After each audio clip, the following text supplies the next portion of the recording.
एक ऋषि के बहकावे में आकर श्री राम ने निर्दोष शूद्र की हत्या कर दी। शंबुक कथा का वर्णन वाल्मीकि रामायण के उत्तरकांड के 73-76 सर्ग में मिलता है।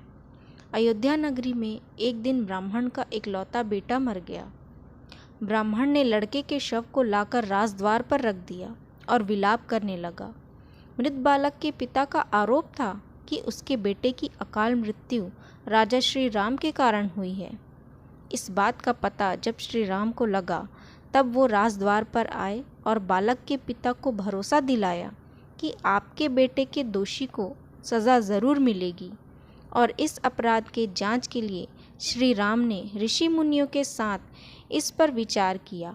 उस सभा में महर्षि नारद भी उपस्थित थे। महर्षि नारद ने कहा कि हे राजन, द्वापर युग में भी शूद्र का तप में लीन होना महान अधर्म है। फिर अभी तो त्रेता युग चल रहा है।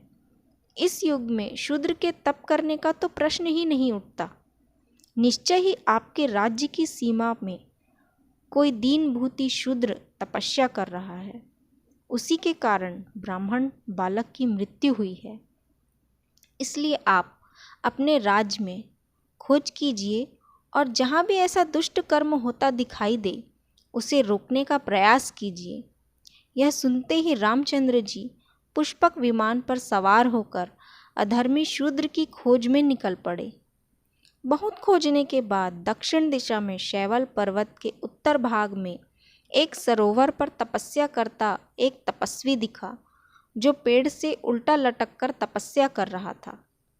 उसे देखकर श्री रामचंद्र जी उसके पास गए और बोले, उत्तम तप का पालन करते हुए तापस तुम धन्य हो। लेकिन हे तापस, क्या मैं आपसे ये पूछ सकता हूँ कि आप किस कुल और जाति में उत्पन्न हुए हो? आपका गोत्र क्या है? मैं दशरथ कुमार राम आपका परिचय जानने के लिए ये पूछ रहा हूँ। तपस्या द्वारा संतुष्ट हुए इष्ट देव से आप कौन सा वर चाहते हैं, स्वर्ग या फिर और कोई दूसरी वस्तु?